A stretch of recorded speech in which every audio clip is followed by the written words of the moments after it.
Récap pour la journée du vendredi 3 octobre 2025. Petit TPA plus BE, très faible risque, 0, 40 $ risqué sur la position. TPA à peine à 1R. Et dernier TP sur une zone de liquidité internale, enfin une internale zone de liquidité juste ici. Donc voilà, pas grandes attentes haussières. Pourquoi? Parce que on va décomposer. J'ai quand même pris un trade dossier, on va tout voir ensemble.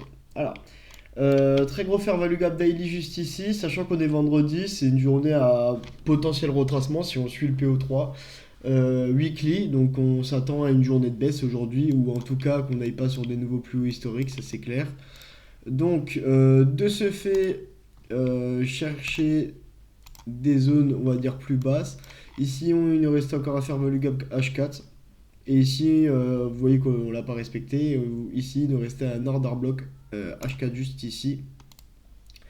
Hop, on décompose encore ici. Ouverture de 9h30, on a manipulé à la hausse ici. Et on est revenu distribuer à la baisse, revenu prendre une liquidité. Et ça concordait sur la zone des 4, 4.5 du standard déviation, concept de ICT. Donc pour moi c'était une belle zone, sachant que si on va encore en M5, on a un prix qui s'arrête et qui clôture, mais littéralement parfaitement sur cette zone, il n'y a aucun doute. En fait, c'est juste cette perfection là que j'ai vue qui m'a fait prendre la position. Sauf que en fait il nous restait encore un fair value gap ici, M5. Hop, juste ici. Donc voilà, on a eu un petit chiffre de market juste ici avec un petit fair value gap, on a clôturé parfaitement dedans. Moi je suis rentré voilà, juste ici après. Et premier TP directement à l'entrée de ce fair value gap M5. J'ai pas cherché plus loin. Pourquoi? Parce que c'est juste tout simplement une grosse zone à retournement, sachant qu'on a encore un fair value gap daily en dessous, on a encore de fortes chances qu'on aille le rechercher aujourd'hui. Donc, et sachant qu'on a un biais plutôt baissier, là je trouvais que c'était juste une bonne position de retracement ou d'aller chercher des liquidités parce qu'on a une énorme divergence sur le S là à l'heure actuelle. Donc voilà, pour la position d'aujourd'hui, j'ai pas vraiment beaucoup de choses de plus à dire. 25 $ sur le compte, bah voilà, on clôture la semaine comme ça. Et puis voilà. Je sais pas si. Non, j'ai pas vraiment grand chose d'autre à dire. Non, pas trop. Pourquoi ce TP? Parce qu'en gros, c'était l'ouverture de 9h30 où on a eu une forte manipulation. Donc, chercher les dernières liquidités, même si ici on a déjà sorti toutes les liquidités. Mais ça aurait été un point de liquidité possible, sachant qu'on est encore au-dessus de la zone de range. Merde, non, je l'ai pas. Pardon. Attendez, là, c'est moi qui dis. Hop, j'ai pas tracé en fait. Hop, juste ici. Et du coup, la prochaine liquidité, ça serait cette zone-là.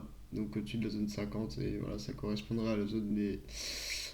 Ma petite zone verte, c'est la zone des 0,75 en premium. Donc voilà, pour l'explication de mon TP. Pourquoi je vais viser aussi loin. Euh, voilà, je m'attendais pas à grand chose dans tous les cas. Donc voilà, j'ai fait 25 $, c'est bien. Et puis ça suffit pour aujourd'hui, il n'y a pas besoin de faire beaucoup plus hein, de toute façon. Donc voilà, deux lots prix, un lot TP juste ici et un lot BE juste ici. Ouais, dommage je trouve.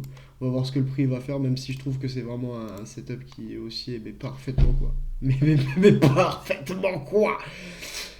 Donc bref, voilà en gros pour l'idée d'aujourd'hui. On va voir, je pense pas qu'on ira sur des plus hauts historiques, c'est littéralement impossible aujourd'hui, je pense. Peut-être qu'on créera une vraie SMT avec le S et que le S il ira parce que le S il est vachement haussier. Mais on clôturera dans une zone de range, dans une zone de 50%, je pense obligatoirement, pas beaucoup plus loin. Donc voilà, sur ce les amis, je vous fais des bisous. On se voit pour le prochain trade recap, ce sera la semaine prochaine. Et oui, du coup, pareil, je sais pas si je l'ai dit, mais je préfère le répéter. Du coup, voilà, très faible risque aussi parce que shutdown, parce que annonce économique du taux de chômage qui devait sortir, qui a été finalement décalé, qui n'est pas sorti. J'ai vu ça ce matin, enfin j'ai vu ça juste avant là. Donc voilà, à cause de ces annonces qui ne sortent pas et de ces choses qui se font, je ne risquerai pas plus aujourd'hui. Donc ma journée est finie. Voilà, j'ai tout dit normalement, j'ai tout pensé là. Donc sur ce les gars, je vous fais des bisous. On se voit pour le prochain trade recap, donc ça sera sûrement la semaine prochaine, on verra ce que ça donne. Et sur ce, portez-vous bien. Bye bye.